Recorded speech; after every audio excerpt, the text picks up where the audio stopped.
안녕하세요. 신태전 원장입니다. 요즘 코로나 바이러스로 인해서 지금 많은 분들이 외출을 삼가하고 있고, 그러다 보니까 이제 개인 병원에서도 스케줄이 좀 많이 줄어들고 있는 상황인 것 같습니다. 보통 일주일에 5일, 6일 일하셨던 원장님들 스케줄 보면 보통 3일 정도, 이틀 정도로 줄이신 분도 많은 것 같아요. 하지만 우리 원장님들 기운 내시고요. 좋은 일도 많이 생기실 거고, 또 조만간 코로나 바이러스 지금 상황도 많이 진정이 될 거니까 우리 좀 더 건강 유의하고 지치지 마시고 힘내셨으면 좋겠습니다. 오늘 방송은 유학생들과 미국 내에 있는 유학생분들과 한국에서 미국으로 유학을 오려고 하시는 분들, 또는 아직 undecided, 그러니까 내가 어떤 전공을 할지 잘 모르는 그런 분들을 위해서, 일반인들을 위해서 동영상을 좀 남기려고 합니다.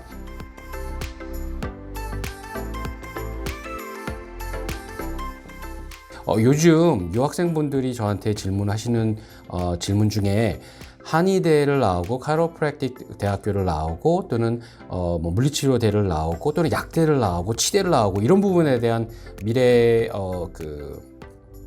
자기 직업에 대한 관심을 좀 많이 가지고 질문하시는 우리 학생분들이 많으셨어요. 그 부분에 있어서 제가 아는 부분에 대해서 말씀드리겠습니다. 어떤 분께서 질문을 주셨는데, 이미 지금 약대를 약학대학원을, PharmD 과정을 입학해 놓은 상태에서 카이로프랙틱 의료 전문대학원을 가고 싶다. 근데 한의사도 되고 싶다라는 생각을 하면서 한국에 있는 부모님과 상의를 한 후에 저한테 그 질문을 다 해주셨어요. 그러니까 여자인 사람이 카이로프랙틱 의사들이 하는 것처럼 교정을 하기에는 너무나 어려울 것 같습니다. 그런 질문이었는데, 저는 이렇게 말씀드려요. 카이로프랙틱 교정이라는 거는요, 힘으로 하는 게 아닙니다. 그러니까 저도 맨 처음에는 카이로프랙틱 전문 의료 대학원을 졸업을 하고 라이센스를 받고 난 이후에도 교정에 대한 어떤 프로토콜이 정확히 인식을 못했었던 건 사실이에요. 교정을 너무나 잘하고 싶은데 교정하는 게 너무 어렵더라고요. 또 그러니까 어쩔 땐 잘 되고 어쩔 땐 또 안 되고, 그렇죠? 그러다 보니까 제가 어떻게까지 노력을 했었냐면, 하루에 팔굽혀펴기를 100개 이상씩 막 했었어요. 그러니까 교정을 잘하고 싶어서 힘으로 해야 되는 건 줄 알고. 저는 키가 5피트 7인치 정도, 지금은 좀 약간 줄여서 5피트 6.5 정도 되는 것 같습니다. 하지만 요즘 와서 보니까, 한 10년, 12년 이제 교정하다 보니까 요즘 와서 느끼는 게 뭐냐면, 교정은 manipulation은, adjustment는 힘이 아니고요, 나에게 맞는 앵글과, 그렇죠? 각도와 스피드예요. 그러니까 내 손이 얼마나 크고 작고, 내가 얼마나 몸무게가 있고 작고, 키가 크고 작고를 떠나서 그러니까 카이로프랙틱 교정 테크닉은 다 훌륭합니다. 하지만 손으로 교정을 할 경우에 내가 어떤 식으로, 어떤 컨셉으로 교정을 해야 되겠다라는 그런 그 프로토콜 자체가 있으면, 노하우가 있으면 교정은 그렇게 어렵지가 않아요. 교정은 사실은 5분에서 10분 사이에 교정은 끝날 수가 있습니다. 그러니까 중요한 거는 군더더기 다 빼고 교정만 한다 싶을 경우에는 굉장히 쉽게 교정을 할 수가 있어요. 그래서 한 시간에 어떻게 보면 5분, 6분도 교정을 할 수 있어요.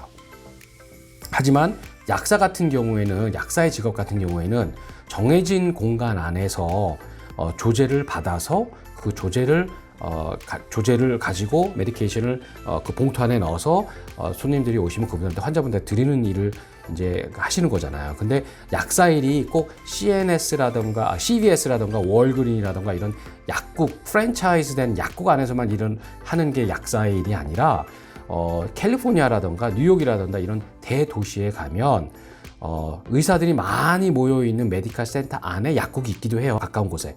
그래서 개인적으로 나의 비즈니스 약국을 하면서 처방전을 환자분들이 가지고 오면 거기서 처방된 약을 환자들에게 주는 그런 비즈니스 하시는 분들이 제 주위에도 있고 생각보다 많아요. 그러니까 프랜차이즈 같은 약국 내에서 약사로 일을 하실 때에는 각 주마다 의료법이 다르기 때문에, 어떤 주 같은 경우에는 좀 약간 프리하게 일하실 수 있고, 또 어떤 주는 약사가 그 약국 안에 들어가 있어야만 약국이 오픈되는 그런 의료법을 갖고 있는 주도 있어요. 그러니까 어떤 주는 심하고 어떤 주는 덜 심하고, 어떤 주는 내가 직접 나의 비즈니스 약국을 할 수 있는지, 이런 것도 알아보시는 게 좋을 것 같아요. 그래서 제가 질문은 약국이 막 한두 개가 아니에요. 여러 군데 약국을 하면서 비즈니스를 하고 돈을 많이 잘 버시는 분들도 있어요.